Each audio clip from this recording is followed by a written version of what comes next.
Simula. Have you ever screwed your life so bad that you don't know how to even continue living it? Sa naingilid ng mga luha, lumabo ang paningin ko habang tinatanaw ang pangalawang stick. Kanina, matindi pa ang lakas ko. Hindi pa nawawalan ng pag-asa. Ngayon, nanginginig na ang aking mga kamay at gusto ko na lang sumigaw at umiyak. The 2 lines of the pregnancy test is very, very visible. It is very undeniable, unlike my first try. Hindi ko alam kung ano ang gagawin ko. Sa sobrang ligalig ng pag-iisip ko ngayon, halos hindi na ako makahinga ng maayos. Tumulo ang luha ko at humikbi na lang sa loob ng bathroom, taking everything all in. It is no one's fault but mine.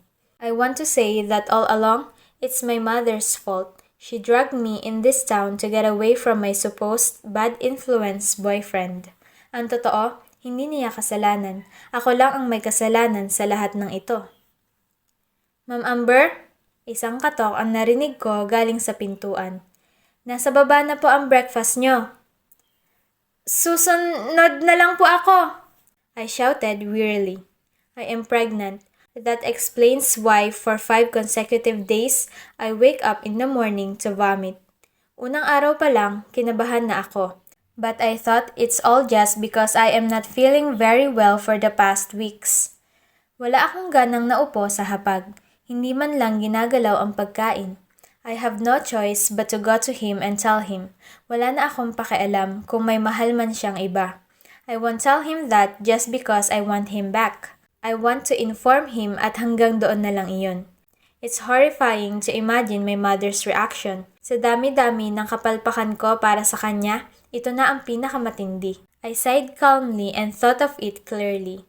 I will tell him first. He's the father. I must tell him. May bumubulong sa akin na solusyonan ko itong mag-isa. Hindi ko na lang ipapaalam sa kanya, pero alam kong malalaman at malalaman niya rin iyon. My mother will never give them peace once she learned of it. So I am off to tell them about it. Tapos ka na ba, ma'am?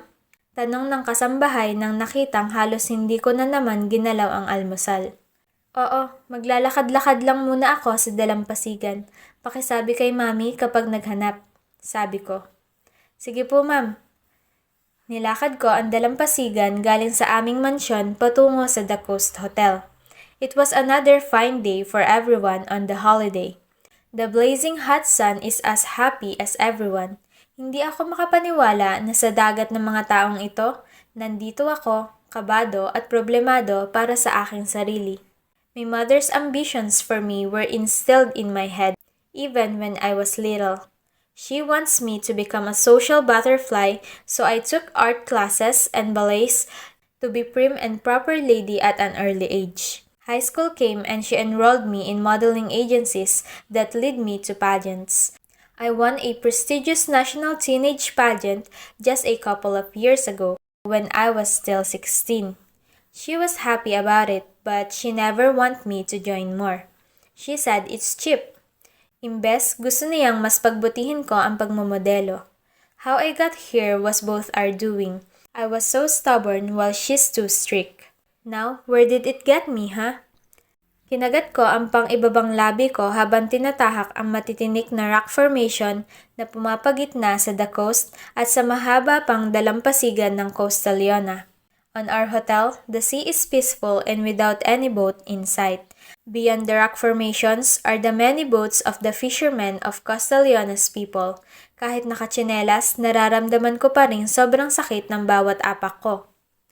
Pwede naman ako magkotse at umikot na lang pero alam kong maaalerto si mami at hindi ako matutuloy kung sakali. This way is also a shortcut to the home of a man I never thought would change my whole life in a blink. Hirap na hirap ako sa pagtatahak na kahit tanaw ko na dapat ang mga kabahayan, hindi ako makatingin dahil pinagbubutihan kong hindi na masugatan. I feel though I can now see 2 or 3 showing up wounds. I squatted when I made it all 4. The 4th is the biggest and the most bloody. Hinawakan ko ang paa at pumikit ako ng mariin sa sakit. I heard a laugh from the shore dahilan ng pag-angat naman ng tingin ko. Hindi na bago sa akin ang tanawin na madalas kong nakita ilang linggo na ang nakalilipas. Bumalik ako sa pagtayo at agad akong nahilo for some reason. Jackson Archibald Riego is the father of my child.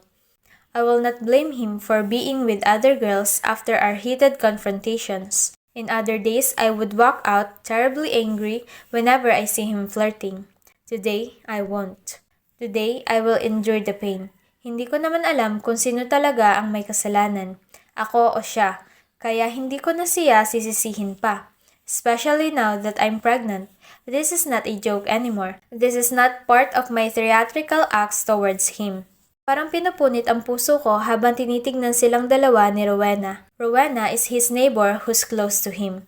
If my memory is right, she's his ex-girlfriend. Maganda si Rowena. She's as tall as me. She's also fair and her natural brown hair made her look a bit more foreign than the other girls in this town. But if my judgment today is not mixed with bitterness, I would say she's nice. Silence enveloped because of their kiss. It's ridiculous. Kahit sino sa distansya kong ito, mararamdaman o may kitang may tao. Jax ignored his peripheral view.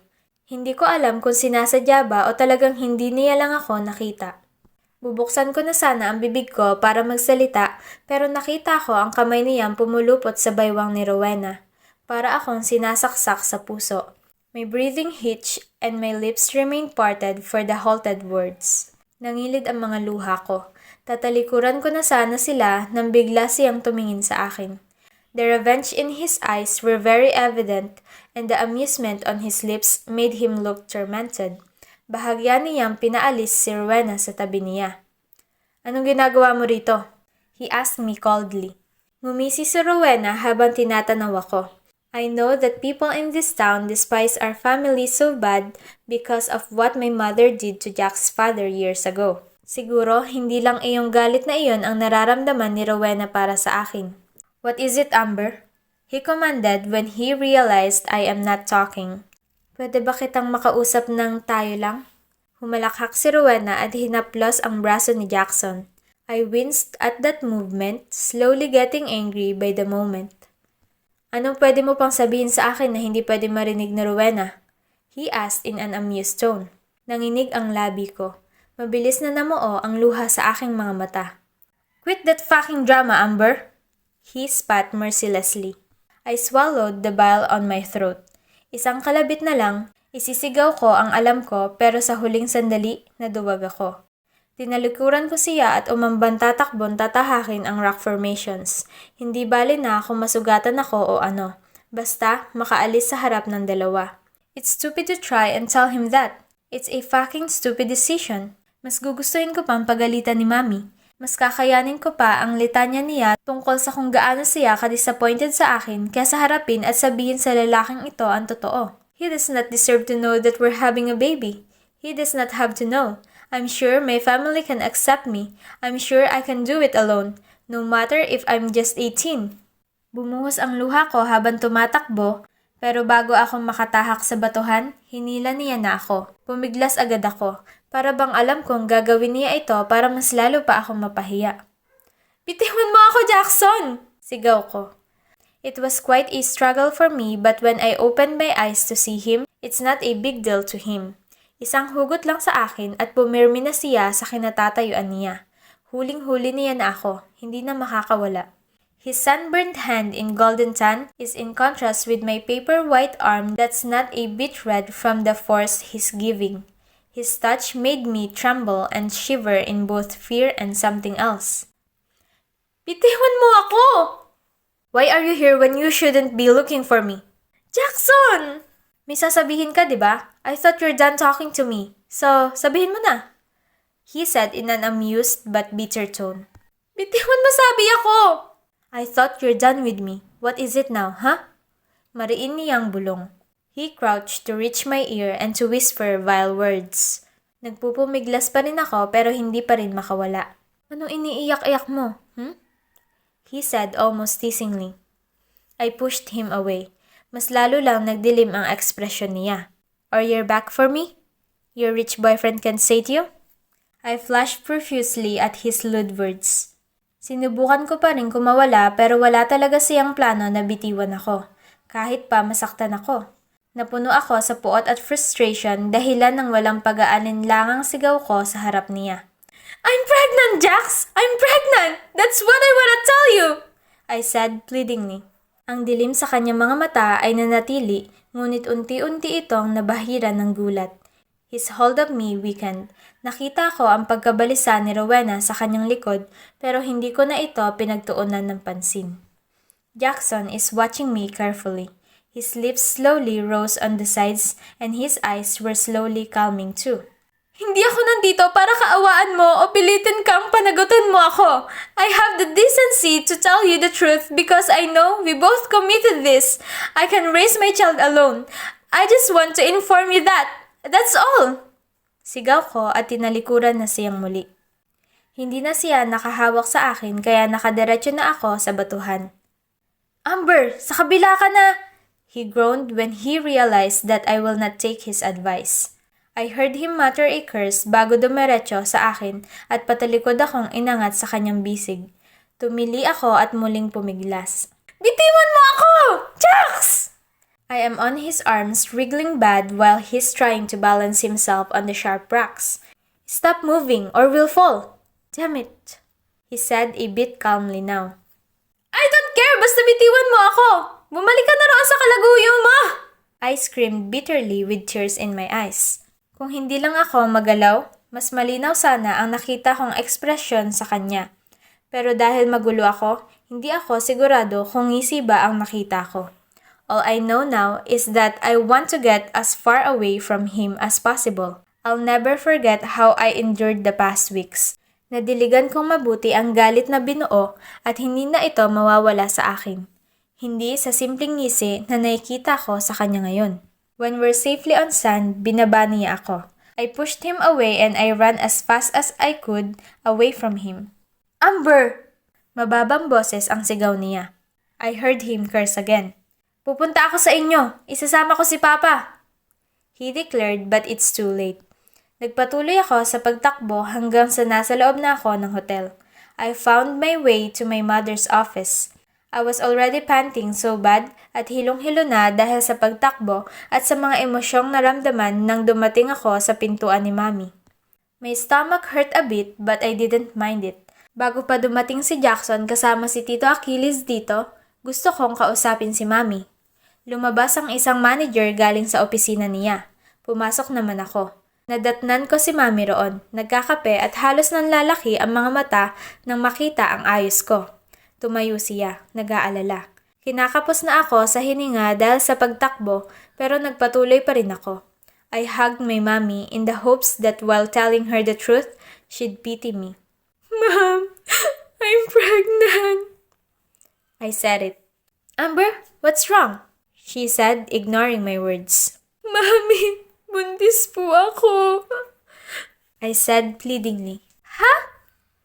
Tinulak niya ako ng bahagya. Gustong kumalas sa aking pagkakayakap. Kumalas ako para hindi siya lalong mairita. Nakita ko ang sindak sa mukha niya habang tinatanaw ako. Slowly, it dawned on her what I just said. Amber, this is not funny. This is... Umiling-iling si Mommy. Tumango ako habang umiiyak. Kinagat ko ang pang-ibabang labi ko. Mommy, I tried the pregnancy test twice. It had the same results. I've been feeling sick for the past few days and nasabi ko na rin po kay Jackson. Amber! Umalingaw-ngaw ang sigaw ni Mommy sa buong hotel. My stomach hurts so much and I am dizzy but I need to get through this. Nababaliw ka na ba? Her voice was very strained from horror and shouting. I'm sorry, Ma'am. Sa lahat pa ng lalaki? Sa lalaki pa ngayon talaga? Mami! Ang tagal na noon nangyari sa inyo ni Tito Achilles. Ano pa bang... You stupid girl! She screamed. Yan lang ba ang alam mo? Nieves went out of the country because Jackson's brother tried to violate her. Namilog ang mga mata ko sa sinabi ni Mommy. I was so stunned because I never heard of that. Snow went out of the country because of what? I know what happened so I reported it. That family is angry at us at kung ano man ang kasinungalingang sinabi ni Jackson sa'yo, sigurado akong para lang yung maloko ka at makaganti.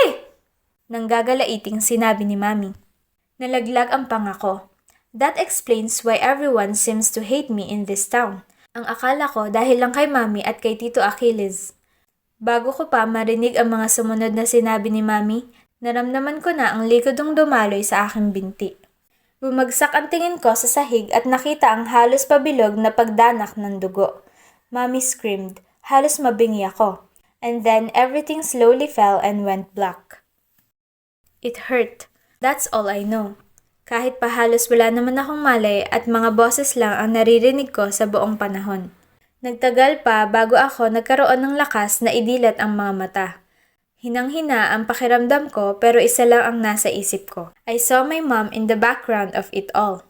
Tumayo ang isa pang imahe ng babae at nang luminaw ang tanaw ko, nakita kong si Tita Athena iyon. Ate Marem, Amber's awake, Tita Athena said. Mabilis na dumalo si Mami sa akin. Hinawakan niya kaagad ang kamay ko. Weariness and concern is etched on her face. Darling, how are you feeling? She asked. Hindi iyon ang pangunahing concern ko sa ngayon. I opened my dry mouth and wondered why I feel so weak. Mami, anong nangyari kanina? Ba't ako nahimatay? Tanong ko. Nagkatinginan sila ni Tita Athena. Tito Solomon is behind them, a bit gloomy and dark. Pinatulog ka lang muna, Amber, at hindi kanina yung nangyari. Kahapon pa. You should really rest more, darling. Iginala ko ang tingin sa buong silid. I am in a hospital. Bakit ako pinatulog? May nakakabit na tubo sa kamay ko at medyo masakit ang tiyan ko pababa. We'll immediately arrange our papers. We will leave for Manila once you get better and kapag talagang ayos ka na, we'll go abroad with your dad. Si Mami sa isang malamyos na tinig. Hindi ko maintindihan ang biglaang mga sinabi ni Mami. I know that everything is getting hard in our family, but why are we rushing? Kamusta po ang baby ko? Ayun lamang talaga ang importante sa akin. I don't wanna hear my mommy's plans because of my condition. I just want to know if my baby's okay. Hindi pa nakakapagsalita si Mami, tinabunan na ni Tita Athena ang kanyang mukha at bahagya ng tumigas. Kinabahan agad ako. Mas lalong lumapit si Mami sa akin at mas lalong naging marahan. Amber, we'll worry about it when you're okay. What? Kumalabog ang puso ko. Unti-unti ko naramdaman ang pagkaligalig sa sagot ni Mami. Anong ibig niyo sabihin? My tone rose. Lumapit si Tito Solomon kay Tita Athena at niyakap niya ito. Mami looked remarkably cautious but I'm growing rigid by the second. What happened? Halingaw-ngaw ng boses ko. You lost the baby, Amber. Mami broke the news. What? Alam kong hindi naging maganda ang reaksyon nang nalaman ko ang tungkol doon. Alam ko naging kabado ako sa mga panahong pinagdudahan ko ang kalagayan ko. Alam ko naisip ko na hindi ako handa. Pero kailanman hindi ko hiniling na ganito ang mangyari para lang masolusyonan iyon. I am very young, just 18. I had my mistakes and the consequence of it is served. I am taking that responsibility even when I'm scared and immature. I'm scared, but I never wish for it to go that way. Why? Mommy! Shh! Si Jackson, sinabi ko sa kanya. He said he'll come to us and bring...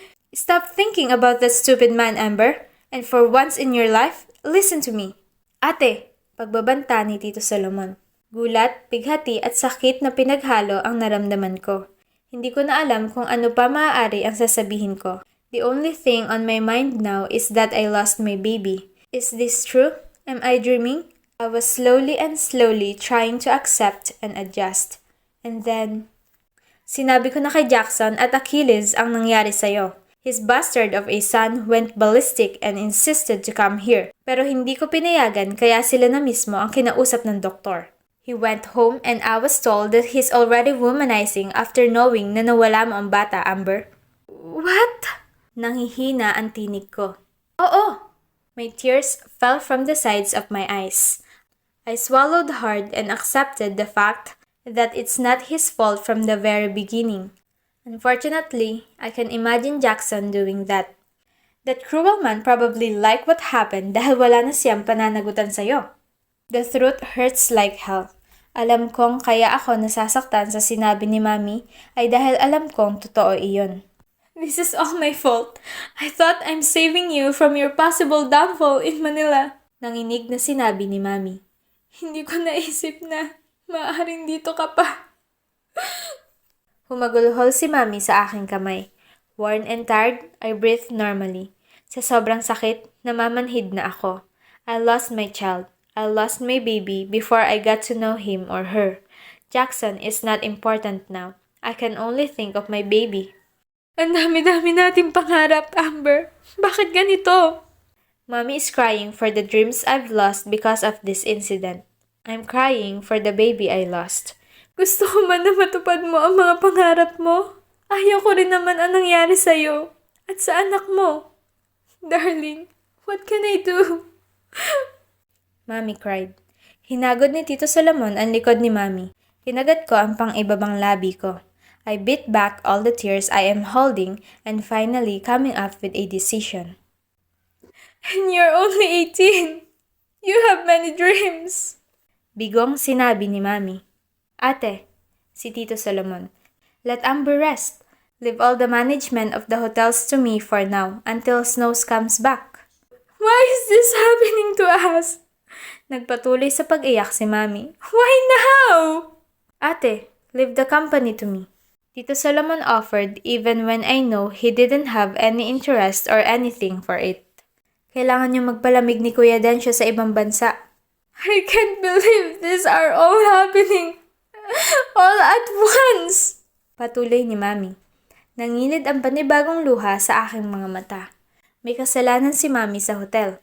Nawalan ng ilang milyon ang hotel dahil sa pagtitiwala ni Mami sa ibang taong may masamang hangarin. Bukod pa roon, Daddy's stock are slowly failing in the market. Because of that, he lost power in some of the companies he's in, and he's been so sad after that. Take my advice, ate. This is the only way. Si Tito Solomon. Para makapagpahinga na rin si Amber. Mon is right, ate. And maybe, Amber can continue schooling abroad. And we will live like rats abroad because we have no more money! Hysteria ni Mami. I'll send you some. Huwag kang mag-alala. Magagawa ng paraan ni Kuya Densyo ang lahat ng iyan. Trust. This is the only way.